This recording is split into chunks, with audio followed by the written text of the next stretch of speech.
Salut à toi, bienvenue sur l'Instant Vertical, le podcast qui te ramène à l'essentiel. Ouvre bien grand tes oreilles, installe-toi confortablement et laisse les mots t'inspirer profondément.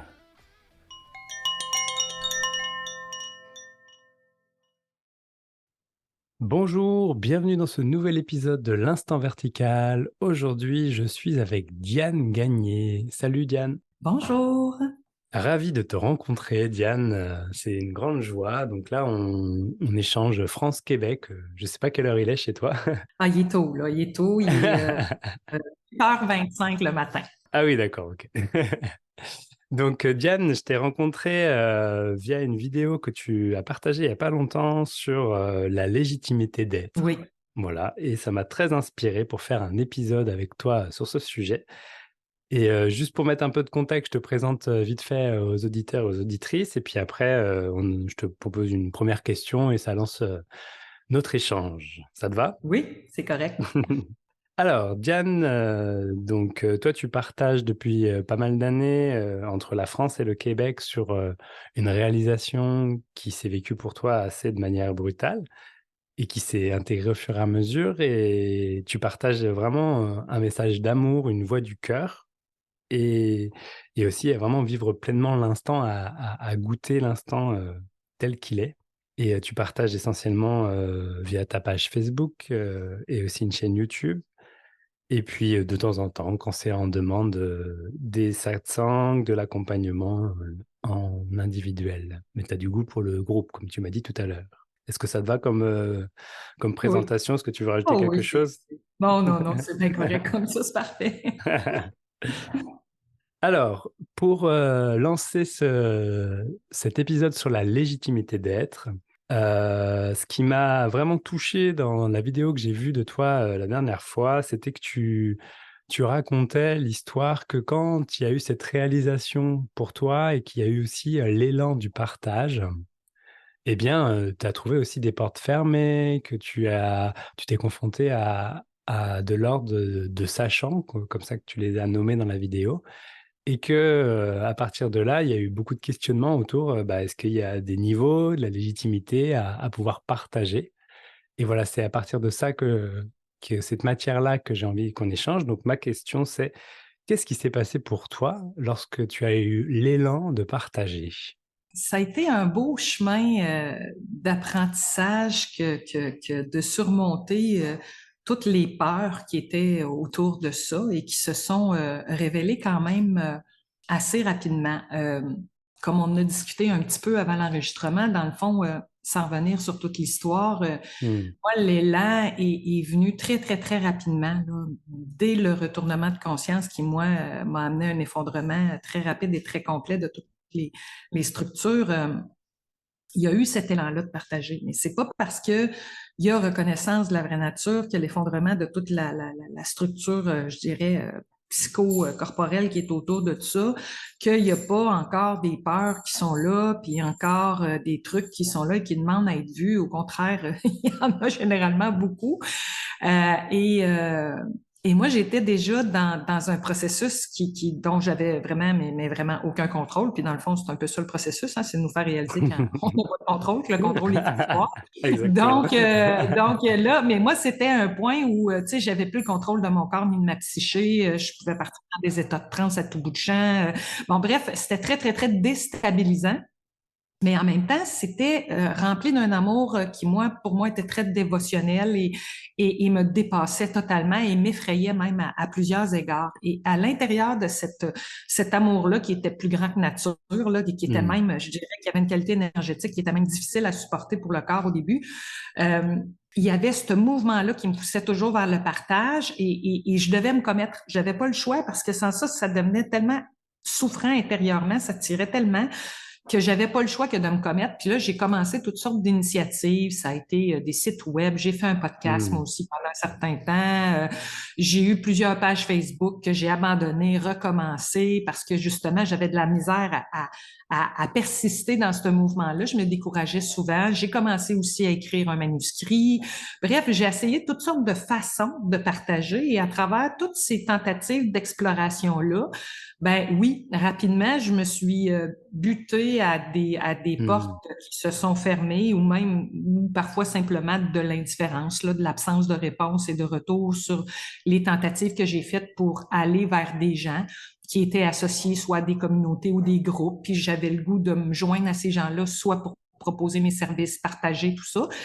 Et là, ou ben simplement les maisons d'édition quand j'ai eu mes projets de manuscrits où là, il y a eu des refus, ça je m'y attendais. Là, j'étais pas dans l'illusion de croire que je serais publiée à la première tentative comme ça.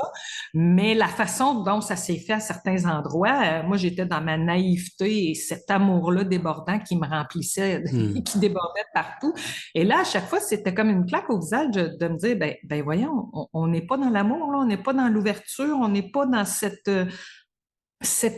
ouverture-là à notre prochain. Moi, il y avait de ça qui me heurtait à chaque fois. Mais bon, c'est ce qui était. Fait que c'était intéressant parce que ça m'a permis de voir que j'avais placé beaucoup d'illusions aussi dans ce nouveau monde de la spiritualité parce que bon, ma place, je la trouvais pas ailleurs dans la vie. Il n'y a pas de place à trouver, mais on est toujours un peu dans cette illusion-là d'essayer de trouver son endroit, puis des gens avec qui on peut raisonner et partager. Et là, inconsciemment, j'avais fondé beaucoup d'espoir là sur cette nouvelle communauté spirituelle-là que je découvrais en naviguant sur le web.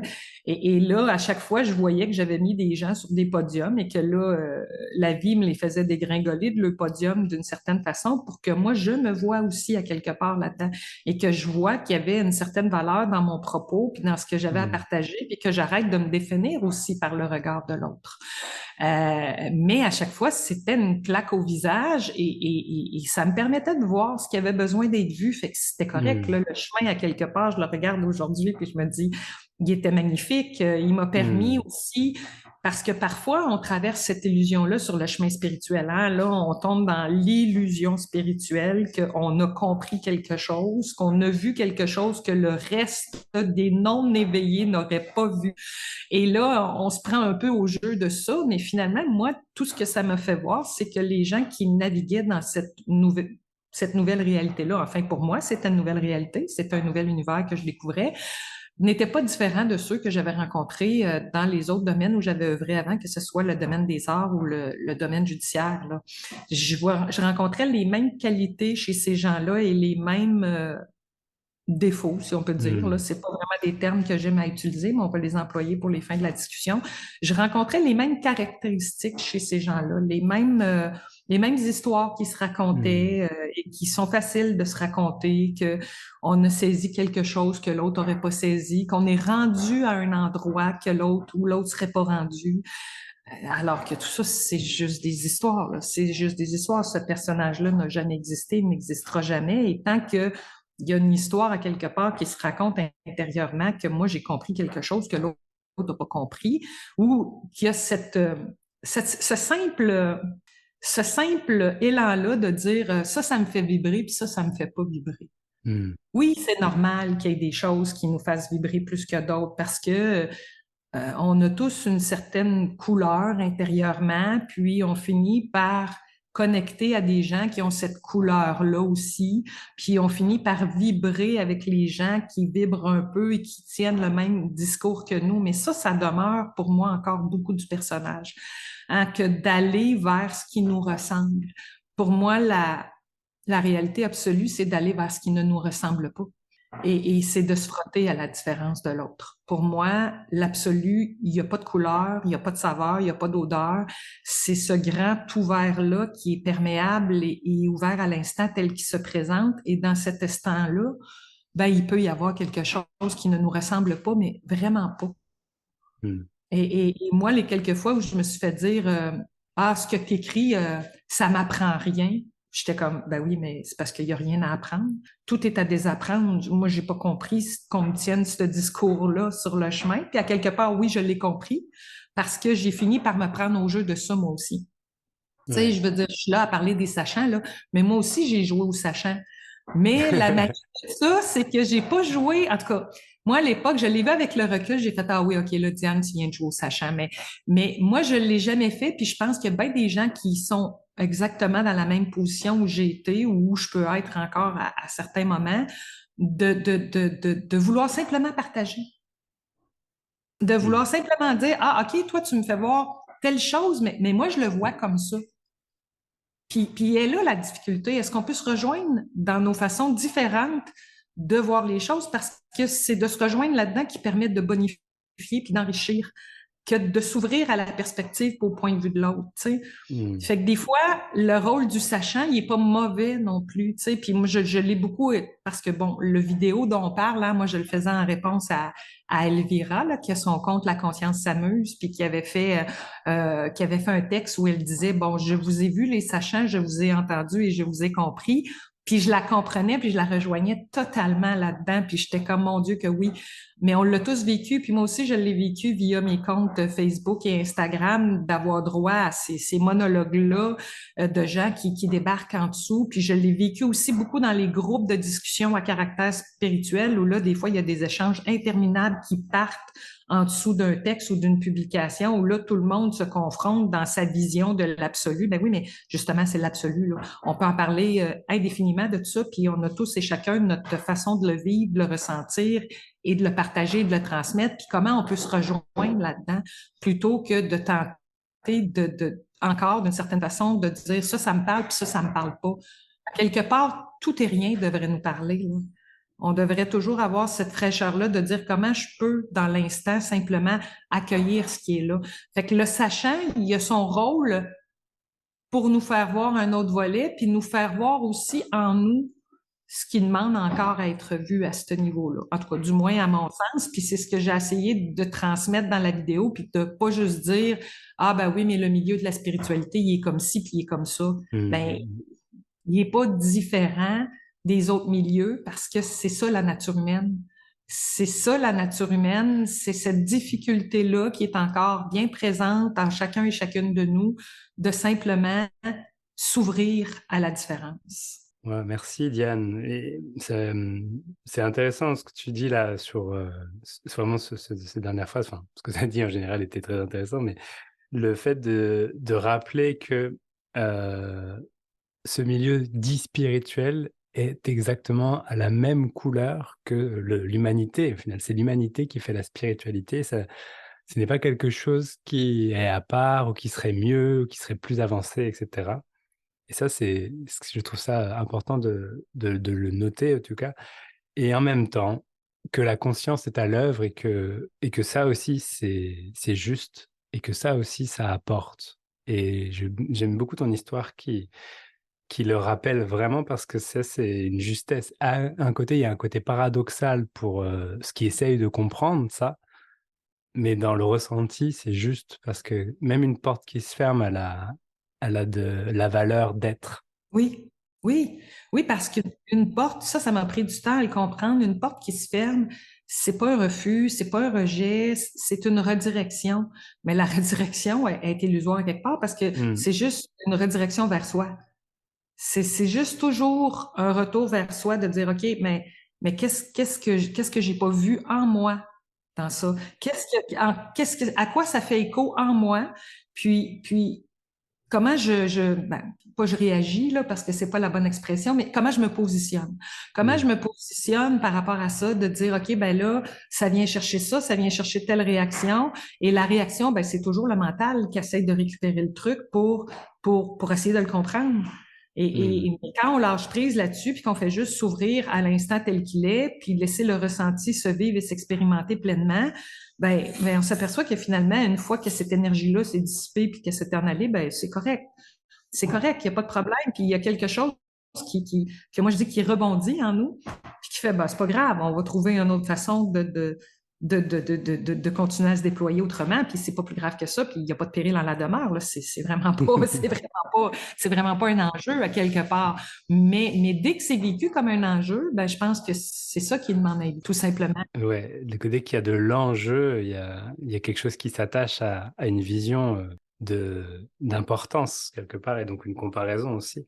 Est-ce que dans l'histoire que tu t'as racontée là, il y a donc tu as parlé qu'il y avait ce retournement de conscience à un moment donné et que derrière il y avait un effondrement de la structure. Et est-ce que tu peux, par exemple, accentuer sur, est-ce que tu as observé un processus particulier d'intégration qui s'est fait pour toi, notamment par rapport à la légitimité d'être? Tu vois, comme si, par Oui. exemple, être devenait de plus en plus perceptible et devenait de plus en plus légitime. Je dis ça comme ça, hein. Mais est-ce qu'il y a eu un processus? Est-ce qu'il y a eu des étapes pour toi?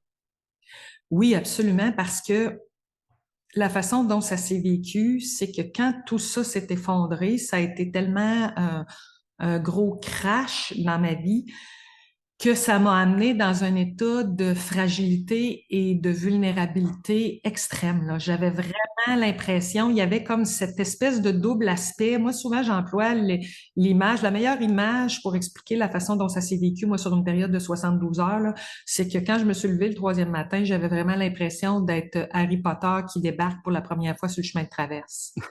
C'était comme un nouvel univers qui se déployait devant moi, mais j'avais justement cette fraîcheur de l'enfant là, qui renaît. Là. C'est vraiment comme ça que je le vivais, d'une forme de renaissance. J'avais cette fraîcheur-là, mais j'avais aussi cette fragilité-là et cette vulnérabilité-là de l'enfant. OK, qui était dans une naïveté, une sensibilité, une perméabilité aussi, parce que moi, ça a passé par un éveil de Kundalini, donc la sensibilité énergétique, là, soudainement, moi, s'est révélée. Moi, pour moi, c'était ça le nouvel Hmm. univers. Là. C'est que là, moi, ma vie s'est mise à se vivre de la perspective de l'être.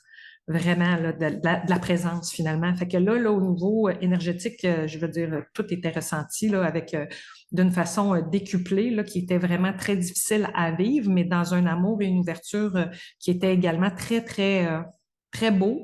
Donc, moi, j'ai été comme un gros 6 semaines là, dans une espèce de magie et de bliss incroyable jusqu'à temps que, bon, les conditionnements puis toute la structure se resolidifie d'une certaine façon, mais plus de la même façon, là, parce que dans le fond, c'était vu. Donc, c'était de juste laisser aller toute l'épuration des blessures, puis des souffrances et de toute l'histoire, finalement. Fait que là, j'étais dans ce poste de l'observateur où là, je laissais vraiment tout aller. Mais veux pas, j'étais dans cette vulnérabilité-là qui faisait que j'étais continuellement heurtée, là, parce que la souffrance était là. La souffrance et l'amour, là, c'est simplement les deux faces d'une seule et même médaille. Là. C'est exactement la contrepartie l'un de l'autre. Donc, à la hauteur et à la mesure de l'amour qui était là et qui grandissait de façon exponentielle et à la vitesse grand V, il y avait aussi toute la remontée des souffrances émotionnelles. Donc, à chaque fois qu'il y avait une volonté et un pas de mettre cet amour-là à l'avant-plan, ben, il y avait de façon concomitante à affronter toute la part souffrante de cet amour-là qui s'était pas vu, qui s'était pas reconnu depuis plusieurs années. Donc, le processus était à la fois magnifique et très souffrant. Mais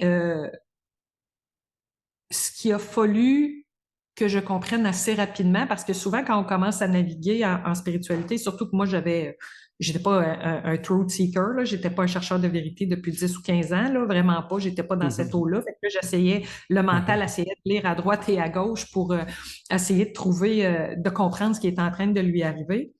Et dans ces nombreuses lectures-là, on lit toutes sortes de trucs en spiritualité, puis il y a vraiment beaucoup de choses qui s'orientent autour de l'hypersensibilité des mécanismes de protection à mettre en branle pour se protéger. Mais moi, il y avait vraiment quelque chose en moi qui me disait non, non, non, non, non, non, faut pas que tu ailles là, là.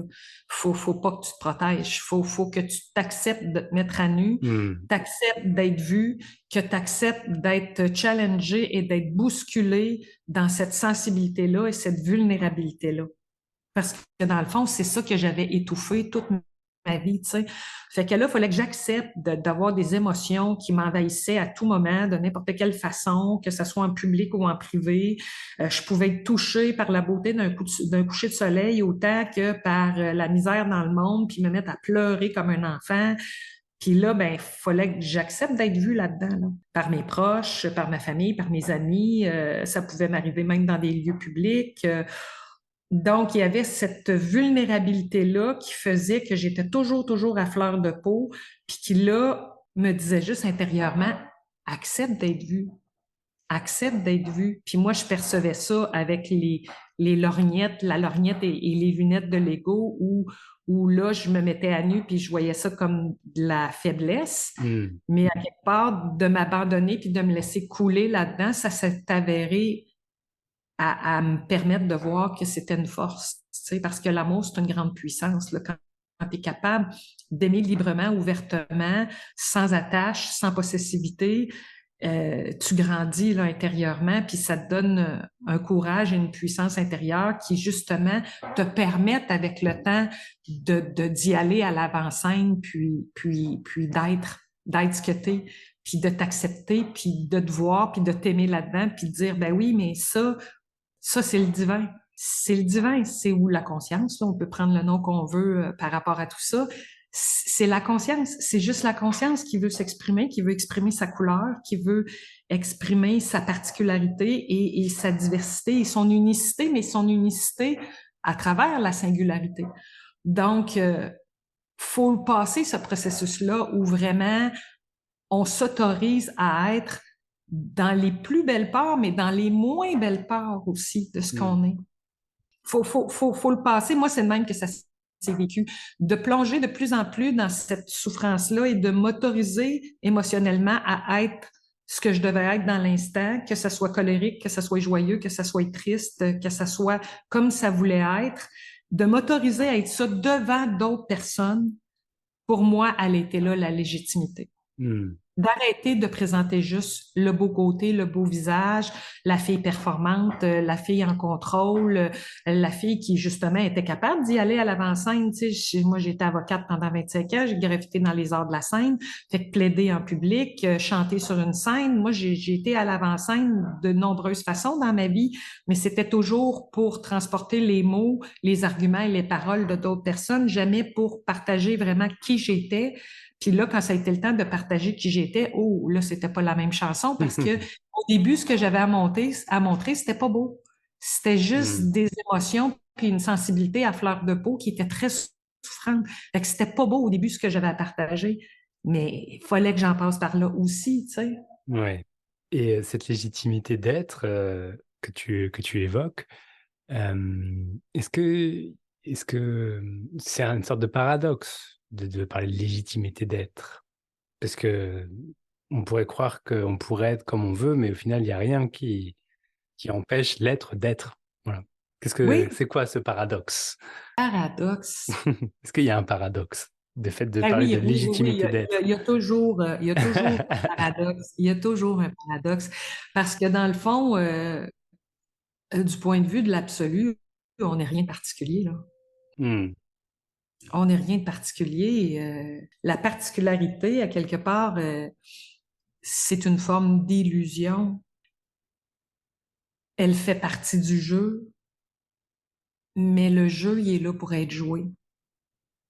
Donc, quand on touche à ce rien, à cette vacuité-là dont il est en fait état en non-dualité, à ce grand vide et ce grand ouvert et ce grand espace-là, oui, c'est une réalisation qui est très puissante, mais c'est pas la fin ou c'est pas la fin de quoi que ce soit. Ça peut être c'est la fin d'une certaine forme de quête, oui. C'est la fin de la quête du personnage parce qu'il est vu que le personnage n'existe pas réellement, n'a jamais vraiment existé, mais c'est loin d'être la fin du vécu existentiel. Au Oui. contraire, c'est la renaissance de quelque chose au niveau existentiel. C'est le fait de redéployer quelque chose qui va vraiment s'aligner et se teinter toujours d'une certaine particularité. Toujours. Il va toujours y avoir une certaine particularité. Il va, tu sais, unicité, là, ça se voit des deux bouts de la lorgnette, là, de la lunette, là. Ça se voit dans le grand tout, l'absolu, le grand rien et le grand vide, mais ça se voit aussi dans toute la singularité de ce qu'on est. Puis le paradoxe, c'est de fusionner les deux. C'est Ouais. de fusionner les deux et de laisser cette conscience et cet amour plus grand que les parts de soi qui sont limitées s'exprimer à travers les limitations de la forme. Mais pour pouvoir s'exprimer à travers les limitations de la forme, il faut les voir et les embrasser, ces limitations-là. Il ne faut pas lutter et être en résistance contre elles. Parce que sans ça, on entrave le flux de la vie. Hein? La vie, c'est quelque chose de mouvant et de chaotique qui tente de s'exprimer à travers quelque chose qui est excessivement paisible, stable et immuable. Et comment on réussit à conjuguer ces deux réalités-là?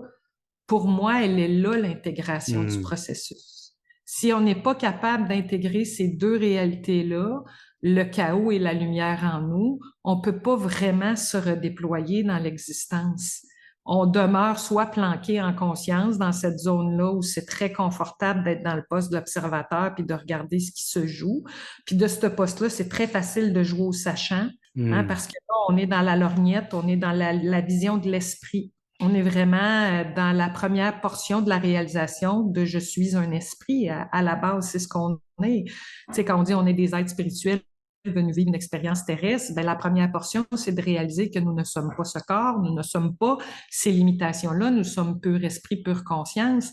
Mais si on en reste là, on demeure au stade de l'esprit, cette vision froide et analytique qui peut avoir une vision très pénétrante de la vie, mais qui demeure toujours dans un poste d'observation, là, à justement, quelque part, juger et jouer au sachant et dire, moi, j'ai compris. Mais ça, c'est pour moi, ça peut être la fin d'une quête, oui, parce que il est vu à ce moment-là qu'il n'y a pas de personnage. Mais pourquoi il est là, le personnage? Ben, c'est aussi pour voir qu'à travers notre humanité et les limites de celle-ci, il y a quelque chose de plus grand qui peut s'exprimer. Cette conscience, cet amour-là peut s'exprimer à travers nos limitations si on s'ouvre et qu'on permet à toute cette vie-là qui afflue en nous et qui veut juste se manifester, de s'unir à la puissance de cet esprit-là qui, lui, est rempli de sagesse à quelque part. Mais cette vie-là qui, elle, veut se manifester, s'exprimer, c'est la dimension amoureuse de ce qu'on est. Donc, c'est vraiment de conjuguer cette sagesse-là, cette vision pénétrante-là de l'esprit avec les limites d'une humanité qui est capable d'aimer toujours plus et encore si elle s'unit à cette sagesse-là. Tu sais, c'est vraiment une question d'intelligence émotionnelle à quelque part. Là. Il y a beaucoup de ça dans la voix du cœur, d'intelligence émotionnelle et de dire, oui, mais c'est correct. Si le jeu se joue comme ça, c'est que c'est voulu qu'on expérimente tous et toutes des limitations, qu'on expérimente tous et toutes du chaos, de la désorganisation, puis comment on peut juste mettre un peu plus de bienveillance et d'amour là-dedans et de s'accueillir les uns et les autres dans ça. Ça fait tomber les paradoxes. Oui, et voilà, il n'y en a plus de paradoxe à ce moment-là. Il y a juste à être pleinement ce qu'on est, dans toute la reconnaissance de ce qu'on est, autant dans les dimensions infinies, stables et immuables de ce que nous sommes, que dans les dimensions limitées que nous sommes, parce que nous en avons tous et toutes des limites, là. Merci Diane. Et pour conclure cet épisode, est-ce que tu aurais, imagine que quelqu'un vienne te poser cette question et te demande comment, parce que généralement les questions elles commencent souvent par comment, comment je peux faire pour retrouver ma légitimité d'être? Qu'est-ce que tu auras envie de lui dire? Ben, il faut juste s'accueillir tel qu'on est. Hmm. S'aimer, s'accueillir tel qu'on est, puis embrasser chacune des petites parts de nous qui de façon tout à fait naturelle voudraient être autre chose que ce qu'elles sont. Ça aussi, c'est normal de vouloir être autre chose que ce qu'on est. Et, je veux dire, on est tellement imprégné et baigné dans un monde d'images, de symboles, de concepts et de formes, qu'on est bombardé continuellement par toutes sortes de formes autres que la nôtre. Fait que c'est normal de vouloir, à certains moments de nos vies, vouloir être autre chose que ce qu'on est, puis vouloir aspirer à mieux. Tout ça, c'est tous des mécanismes qui font partie de ce que nous sommes et qui sont beaux. Puis quand ça se manifeste, il faut juste dire, ben oui, c'est correct. C'est correct, mais dans le moment, je pense qu'il est plus important d'accueillir ce que je suis que de vouloir être autre chose que ce que je suis. Merci. Merci Diane, beaucoup. Est-ce que, je sais que tu utilises le mot Amrit comme nom spirituel. Est-ce que tu pourrais nous donner la signification? Je suis curieux.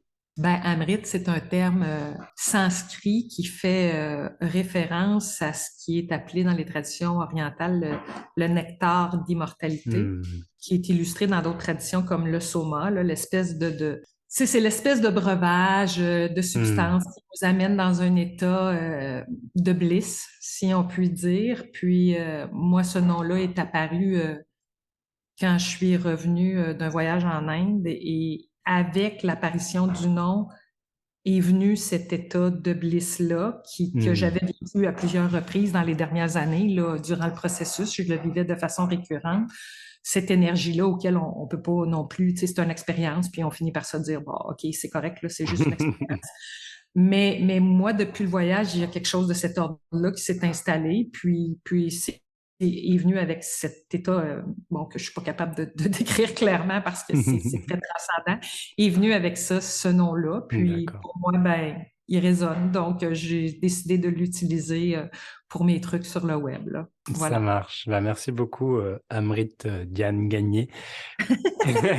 Merci beaucoup pour ton partage profond, énergique et clair. Ben, merci beaucoup. Ça m'a fait plaisir. Merci de l'invitation, Benjamin. Ça a été un plaisir pour moi de discuter avec toi. Si les auditeurs et les auditrices ont envie de te contacter ou de voir ce que tu fais, où est-ce qu'ils vont? Ben, et sur ma page Facebook et sur ma chaîne YouTube, qui sont au nom d'Amrit les deux.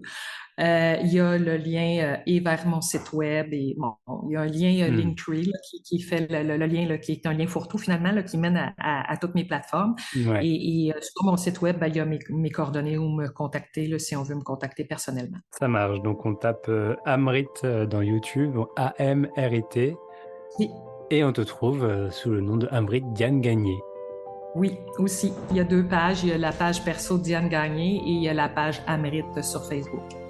Eh bien, super. Merci beaucoup de ta participation, de tes réponses, de ta clarté. Et puis, c'était une joie d'échanger avec toi. Merci, ça a été un plaisir partagé. Merci beaucoup, Diane, et je te dis à bientôt. À bientôt. Merci de votre écoute.